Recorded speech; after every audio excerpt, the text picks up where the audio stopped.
Warning, spoilers ahead. None of the material about to be shared is owned by me. This video is made out of admiration and love for both the Karate Kid trilogy and the Netflix series Cobra Kai. Thank you. And no mercy, bitches. Hey, I'm Andrew, and I'm back again to give you my feedback and reactions to Season 3, Episode 2, Cobra Kai, Nature versus Nurture. So, this episode basically served as a buddy cop episode for Daniel and Johnny, teaming up once again like they have in the past. In fact, there was a little callback to the music cue in the car for when they had the test drive in a few episodes, and for our episode back in Season 1, I believe. This time around, it's a lot different. I mean, they're on the hunt for Robbie. Their one common goal right now is to get and save Robbie and bring him in as safely as possible. And of course, this leads them down to the path of fighting a bunch of goons in the parking structure. And honestly, with this scene, if you saw the teaser trailer, you already knew this was coming. And what I'm liking about it so far is that a lot of these teaser trailer scenes have already been shown. We saw Kreese with the snake. We saw them fighting together inside the lot against all these goons. We've seen other stuff already, and I like that because that means aside from the stuff that's going to take place in Japan, we still have a lot that we have no idea what's going to happen. So I'm really excited for that. And what I'm also loving right now is the storytelling. We're not delaying any of the character storytelling. Like for Sam in episode 1, right away she felt she got over her fear of what others were saying behind her back. She stepped up. Scar showed in all. She's not proud of it, but she's gonna stand up for it, and she's not gonna take it. And same thing with Robbie. He was gone in episode 1, and then episode 2 he's already found, and we're gonna start pushing that a lot faster now. And we also have Miguel. Miguel went from being paralyzed right in the beginning of episode 1 and waking up, and now he's already got the neck brace and everything off. So we're pushing that forward too now, and even Tori, we didn't see. I thought we're going to get that bled out for a little bit. No, we got Tori episode 2 right away, and we get her going right now. So there's a lot of plate spinning, and the one common theme amongst all those kids right now is the guilt, the blame. I think each one of them on a separate occasion has blamed themselves for everything that's gone on. I feel so guilty. It's my fault what happened then. But I caused all of this. And that's what a kid does. That's what a teenager is going to do. They blame themselves. Everything's going to fall on their own shoulders, especially with all the big stuff that's been going on, especially that huge fight. You can't help but they're going to blame themselves. And especially if you look at all the characters with Daniel and Johnny, this is their lowest point right now.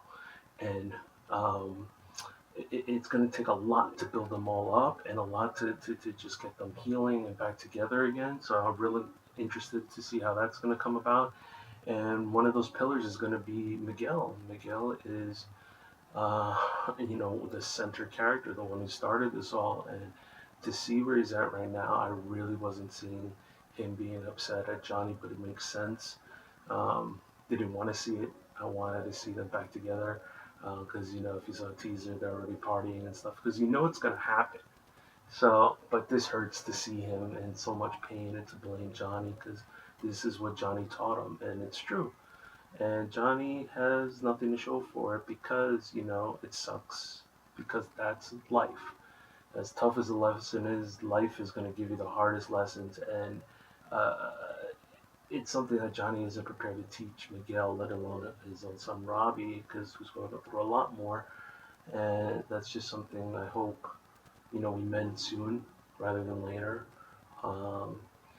And amongst all this chaos, amongst everything going on in the shits right now, that's down in the murky waters, Kreese is the one building strength, and Martin Cove is killing it in these scenes. I loved him ever since he popped up at the end of season 1. His character in season 2 was only getting more menacing, more sinister, and right now he has a strength. But it's amazing how these characters and these writers can make you hate them so much, and then they flip it on you, and you gotta feel for them because that backstory they were giving Kreese. I mean, how could you not feel for him? He was a do-gooder. He was someone that got picked on just like everyone else, and to see him like that, it was a nice little switcheroo at the beginning, thinking this guy was going to be Kreese, and it was ended up the waiter who was Kreese, and I don't know if they have to elaborate a little bit more because I don't think Vietnam is the sole reason why Kreese became Kreese. There has to be something else in that relationship. I think the girl's name was Betsy. So there's only more to discover in that. But the thing about it is, you feel for Kreese. Hey, you don't want to feel for Kreese. I hate Kreese. You want to hate Kreese. He's the bad guy. But it's good storytelling because with all these characters, there's depth. There's layers to each character, and that speech that Kreese gives at the end about everyone thinks they're the good guy and their perception, and there is no good or bad. In some cases, in most cases, there is no good or bad. It's a blend. You're not always the bad guy 100%. You're not always the good guy 100%. It always melts together. And this season, there's so much going on right now, and to the same thing with Tori. You want to hate Tori. She's the bad girl. She's the one that's starting to fight with Sam, and that was the label you had for her. And then what happens? You flip it.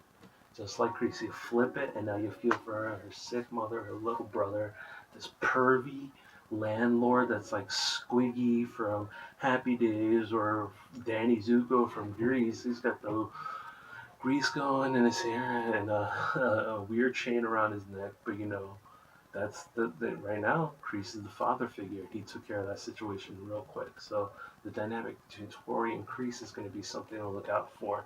The dynamic between Kreese and Hawk is going to be something to look out for because that was a little nugget they gave. Because he's pushing Hawk to be the next guy to be the champ, but at the same time he's got Tori in the back wings, and I don't know how that's going to play out. I think that's just Kreese playing chess, and he's just setting up his players to where he needs them to be right now. And right now, at the end of season 2 so far, with everyone, Kreese is standing tall, and going to be very interesting to see how that's going to play out. So that was my review again. This is Andrew, season 3, episode 2, Nature versus Nurture of Cobra Kai, and we'll see you on the next one.